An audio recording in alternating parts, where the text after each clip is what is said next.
There are two main categories that guys put girls in, right? So, category 1. What's going on, my people? Welcome to another episode of Moonlyte Talks. We're back again, episode 4. That's right. And I want to shout out to everyone that's been contributing to the previous 3 episodes, commenting, sharing, leaving your opinion, going back and forth in the comments. And if you ain't watched 1 to 3 yet, you need to go and watch that now. All right. Episode 1, should women date broke men? Episode 2 is £300 too much to spend on the first date? Episode 3, men's top turnoffs during sex. Check them out on my Instagram at official Moonlyte, or just go onto YouTube and put in Moonlyte Talks. Check them out, leave a comment, share them. Thank you for the support. But today's show. Let's talk about today's show. We've got a juicy one for you today. Today's show is entitled, Should Men Judge Women Based Off of Their Social Media? I'll say it again.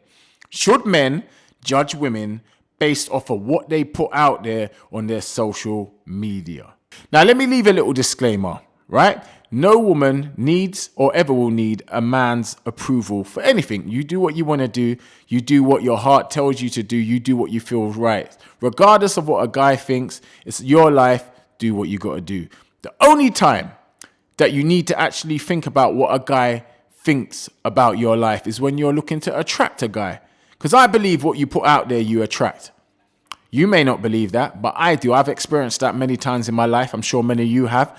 You know, you put out a certain vibe, you get a certain vibe back. It's just how the laws of the universe work. However, let's talk about today's show. Now, you're probably wondering how I came up with this subject. Well, I was scrolling through social media and I came past this girl called Alizia Jane. Popular Instagram model, popular OnlyFans model. And before I even get into it, let me let you hear the story out of her mouth. Here's Alizia Jane. I met him that night, got his number. He went back to LA, and then the next time he was in Miami, he was come over to Future's house. We're in the studio. So I go there pulling up because I'm I want to, they're in the studio. I want to see him make music. I want to show him my music. So I pull up there. It's at Future's house, and he literally just has me come in the studio and get butt ass naked and just twerk in front of him and all his friends. That's all. He was the second you walk through the door. Yeah, he says get naked. I was okay. He wasn't hi, can I get you a drink? No, how are you? Okay. They got me a drink, but he was he was working on his album, Donda too. So it was loud, and I didn't want to be I just wanted to be in there like a fly on the wall.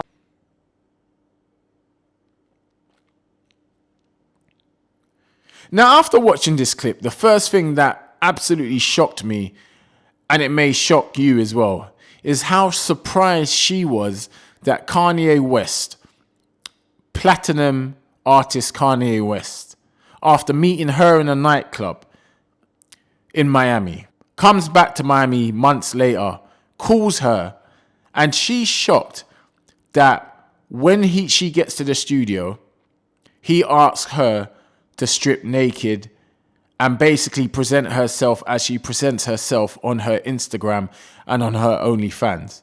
What she said was, she assumed that she was going to the studio with him and Future to hear some of his music, to maybe vibe, to give her opinion on his music, and maybe to have good conversations. Problem is that all of these characters that you probably have, and we know it's wrong to judge people, but people do judge people. All of these characters, all of these personalities, she's not displaying. Kanye West has no idea you have them if you do have them. So when Kanye West invites you to do what he sees you doing 24/7, which is being half naked, which is, killing your OnlyFans, and there's nothing wrong with that. But why are you shocked? And again, it comes back to attracting the vibe that you put out there.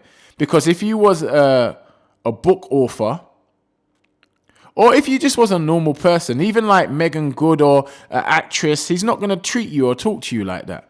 Now, I'm not saying Kanye West is right either. I'm just stating the obvious.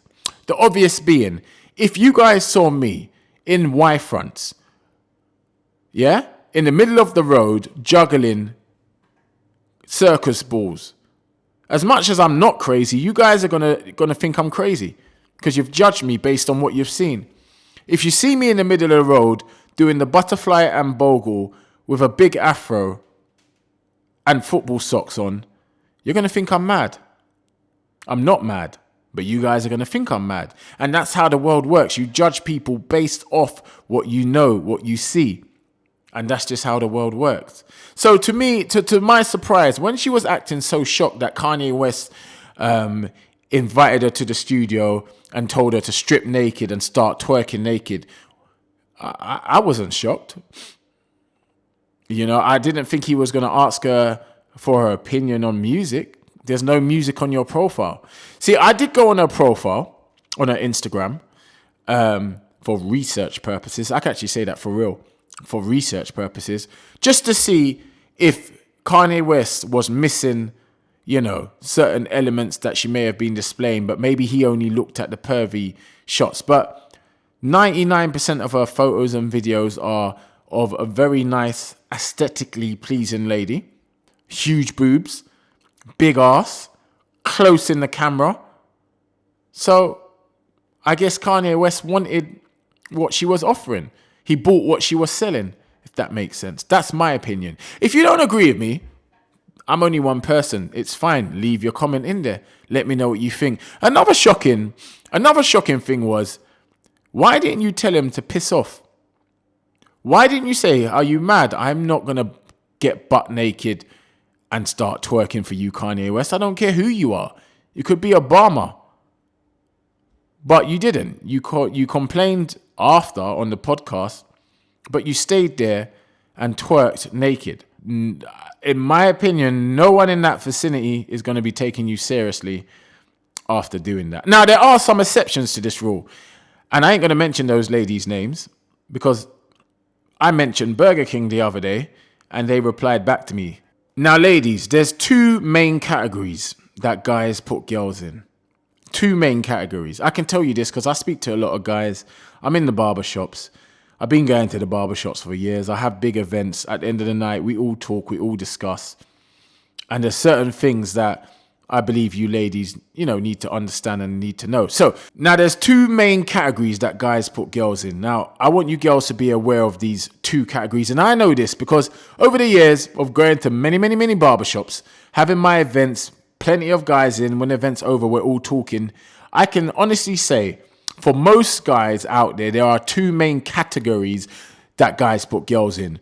One of those categories is the dirty ass, freaky ass, just want to choke ass, raw, hardcore sex, aesthetically pleasing girl that you may see and you just think sexual thoughts about. You don't think about future. You don't think about, starting a family with her. You just think about fucking the shit out of her. That's one category, yeah? And you have another category, which is the girl that's hot, the girl that you definitely want to, be intimate with, but you kind of more want to take care of her. You want to look after her. You want to potentially start a family with her. There's something about her when she speaks that attracts you to her. It's much more deeper than just category one, which is just aesthetics, big tits, big ass, tattoos. And that's what I'm saying is the girl in category two could have those qualities. But the difference is, while this one is showing ample amount of flesh, loads of flesh, category two girl is showing what is deemed to be, and I don't even really like talking like this, but fuck it, I'm going to say it, what is deemed to be the acceptable amount of flesh. It's not overtly in your face, tits, pussy, ass, tits, pussy, ass. Because I'll be real with you, those girls are what you call trophy girls. Yeah? They'll find a guy who will wifey them, but they'll be a trophy girlfriend. Whereas in these ones, the ones that are sexy still, they have got the body parts, but you know what? They're just slightly more what we would call sociably acceptable with what they post. You know? There's a huge difference with a girl that's always posting, niggas ain't shit. They want money here, they want money there. Or if he can't buy me Louboutins, then and there's a difference between a girl that may post the odd meme, but she has something intellectual to say. You know how sexy it is when a girl can talk about current affairs and still be sexy. Politics, race, religion. But guys, let me know your opinion on this whole subject. Should guys judge women based off of their social media? Girls, I need your opinion. Is it wrong? Guys, I need your opinion. It's your boy Moonlyte. Just a little short episode today. But you know what? Let me know what you think. Moonlyte Talks episode 4. Till next time, I'm out.